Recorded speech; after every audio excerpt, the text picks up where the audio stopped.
यदि आप एडल्ट हैं तो मिसकैरेज अर्थात गर्भपात के बारे में आपने ज़रूर सुना हुआ होगा। इस शब्द का मतलब क्या होता है, आज की इस वीडियो में हम लोग जानेंगे। क्यों गर्भपात हो जाता है, कितने महीने तक जो नेचुरली होता है उसको हम लोग करवा सकते हैं, किस वजह से गर्भपात हो जाता है, यदि ना हो गर्भपात तो फिर क्या होता है। गर्भपात के कुछ अंश जो होते हैं यदि आपके यूट्रस में रह जाए, इकट्ठा होकर के सड़ने लगे तो फिर इसका क्या प्रभाव पड़ता है उस महिला के ऊपर। आज की वीडियो में हम लोग ये सारी चीज़ों को जानेंगे और समझने का प्रयास करेंगे। तो नमस्ते, मैं हूँ अनुराधा और आप सबका अनुराधा मेडिकल क्लासेस में स्वागत करती हूँ।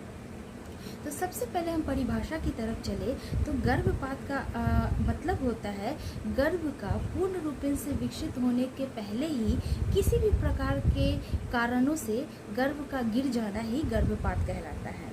गर्भपात को हम लोग इंग्लिश में जैसा कि जानते हैं मिसकैरेज कहते हैं या फिर सुनते भी हैं। तो मैंने एक शब्द कहा है कारण। तो यह कारण क्या होता है, या फिजिकली कारण भी हो सकता है, मेंटली कारण भी हो सकता है, या किसी भी तरह के बाहरी कारणों की वजह से भी आपका फीटस क्या हो सकता है, ब्रेक हो करके निकल सकता है बाहर की ओर।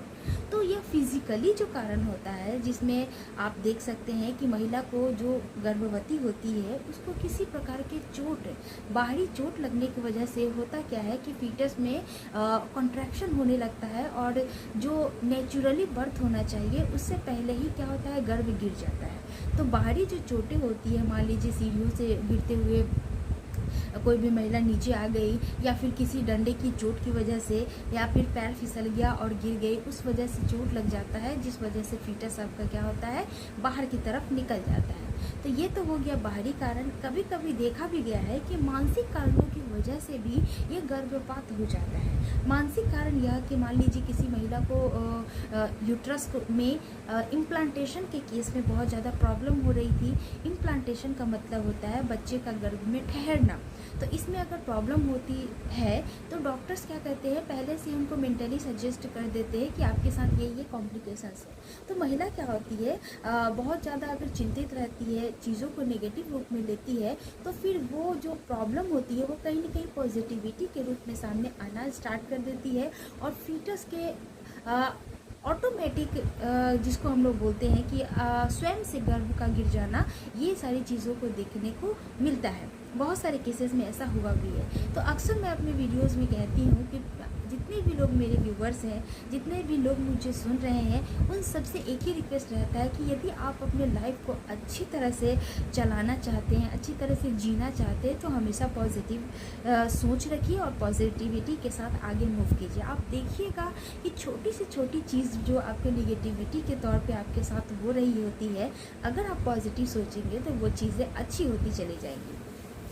तो ये हम लोगों ने समझ लिया कारण किस वजह से होता है। यदि मैं बात करूं कि अगर नेचुरली किसी का चोट लगने से गर्भपात हो जाता है तो ये आपको कैसे पता चलेगा कि मेरा यूट्रस जो है वो क्लीन हुआ है या नहीं हुआ है। मान लीजिए नेचुरली गर्भपात होता है तो उसके बाद आपको कुछ समय तक होता क्या है, इंटरनली ब्लीडिंग होता है और साथ ही साथ कुछ वेस्ट प्रोडक्ट जो होते हैं वो सारी चीज़ भी क्या होते हैं जो बच्चे के निर्माण के लिए ज़रूरी होता है, वो सारी चीज़ें धीरे धीरे वजाइना से बाहर की तरफ निकलता है। अगर किसी महिला को लंबे समय तक इस तरह से रिसाव देखने को मिलता है वेजाइना से, तो आपको सतर्क होना चाहिए और जितनी जल्दी हो आपको डॉक्टर के कांटेक्ट में जाकर के आपको यूट्रस को सफाई करवाना बहुत ज़रूरी हो जाता है। क्यों, अगर आप नहीं करवाएंगे इस तरह से सफाई तो हो सकता है कुछ सेल का अंश जो है आपके यूट्रस में रह जाएगा, फिर वो धीरे धीरे सड़ने लगेगा। जब सड़न स्टार्ट हो जाएगी तो फिर आपका यूट्रस का जो पोर्शन होता है वो धीरे धीरे खराब होना शुरू हो जाता है। अब जब एक बार खराब होना शुरू हो जाएगा तो फिर वो आपके यूट्रस को वीक बना देगा। जब वीक बना देगा तो आपको इम्प्लांटेशन करने के लिए अर्थात बच्चे को कैरी करने के लिए धीरे धीरे कॉम्प्लिकेशंस आना स्टार्ट हो जाएगी। तो ये रहा आपका एक और सवाल का जवाब कि अगर यूट्रस का कुछ पोर्शन अंदर में रह जाता है जब गर्भवती होती है गर्भ का पोर्शन, तो फिर क्या इम्पैक्ट पड़ता है। और यदि आपको मिसकैरेज बार बार होता है तो आपको कुछ चीज़ों का ध्यान रखना पड़ेगा कि किस वजह से हो रहा है। क्या मैं कुछ गलत सप्लीमेंट्स तो नहीं ले रही हूँ, क्या ऐसी चीज़ों को तो नहीं खा रही हूँ जो हमारे यूट्रस को इम्प्लांट कराने के लिए ज़रूरी होता है, वो चीज़ों को न लेकर के अनवांटेड चीज़ों को ले रही हूँ। तो ये सारी चीज़ों पर आपको फोकस करना पड़ेगा। तीसरा और सबसे महत्वपूर्ण बात कि यदि आपको बार बार मिसकैरेज हो रहा है तो आपको समझना पड़ेगा कि ये नेचुरली हो रहा है या फिर मेरी कुछ मिस्टेक्स की वजह से हो रहा है, और कितने समय तक आप नेचुरली करवा सकते हैं गर्भपात। तो देखिए, जो डॉक्टर्स बोलते हैं फर्स्ट ट्राइमेस्टर जो होते हैं, मतलब कि महीने का 3 महीना, अर्थात स्टार्टिंग के जो 3 महीने होते हैं उसको फर्स्ट ट्राइमेस्टर कहा जाता है।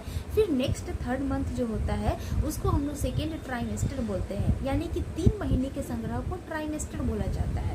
तो 3 महीने के अंतर्गत में यदि आपको गर्भपात करवाना है तो आप करवा सकते हैं।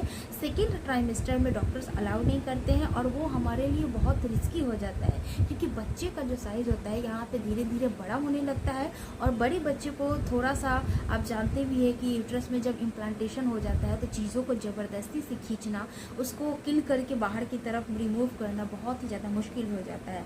इससे मदर के ऊपर भी और उस बच्चे के ऊपर भी काफ़ी बुरा असर पड़ता है। तो ये सारी चीज़ें थी गर्भपात से रिलेटेड चीज़ें। यदि आप बहुत सारी लेडीज़ होती क्या है, अनवांटेड प्रेगनेंसी से बचने के लिए बहुत सारे कॉन्ट्रासेप्टिव पिल्स का यूज़ करते हैं, तो मैं उनको यही सलाह दूंगी कि अगर आप बहुत ज़्यादा कॉन्ट्रासेप्टिव पिल्स का यूज़ करते हैं तो उसके कंपेयर में आप सबसे पहले चीज़ों को फोकस कीजिए कि प्रोटेक्शन का यूज़ कीजिए, क्योंकि बार बार आप कॉन्ट्रासेप्टिव पिल्स को लेंगे तो यह आपके शरीर के लिए बहुत ही ज़्यादा नुकसानदायक है।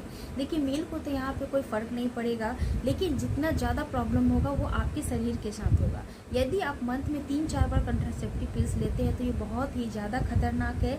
इससे अच्छा है कि आप प्रोटेक्शन यूज़ करें, और फिर प्रोटेक्शन यूज़ करते हुए आपको बेफिक्र होकर के रहना पड़ेगा। इससे अनवांटेड प्रेगनेंसी का भी खतरा नहीं रहेगा, किसी भी प्रकार की इन्फेक्शन का डर नहीं रहेगा, और भी बहुत सारे फ़ायदेमंद साबित होता है जो कॉन्ट्रासेप्टिव पिल्स होता है उसके कंपेयर में जो प्रोटेक्शन को यूज़ करते हैं। तो यदि आप जानना चाहते हैं कि बहुत कॉन्ट्रासेप्टिव पिल्स को लेने के बाद हमारे शरीर पर क्या क्या असर होता है, तो वीडियो का लिंक डिस्क्रिप्शन में मैं डाल दूँगी, या फिर आप नीचे मेरे चैनल पर स्क्रॉल करके देख सकते हैं, वहाँ पर भी वीडियो पड़ा हुआ है, तो आप वहाँ जा कर के देखिएगा। और यदि वीडियो थोड़ा सा भी अच्छा लगा हो तो प्लीज़ मेरे वीडियो को लाइक, शेयर और सब्सक्राइब जरूर कर लीजिएगा। मुझे इंस्टाग्राम पे भी फॉलो कर लीजिएगा, साथ ही साथ मैं टेलीग्राम पे भी अवेलेबल हूँ। इंस्टाग्राम का भी आईडी है अनुराधा मेडिकल क्लासेस, जहाँ पे लोग मुझसे पर्सनली बात भी करते हैं और मैं वहाँ पे सारे सवालों का जवाब पर्सनली देती हूँ। तो चलिए मिलते हैं नेक्स्ट वीडियो में, तब तक जाते जाते यही बोलूँगी, यही रिक्वेस्ट करूँगी कि वीडियो को लाइक, शेयर और सब्सक्राइब जरूर कर देंगे। धन्यवाद। जय हिंद।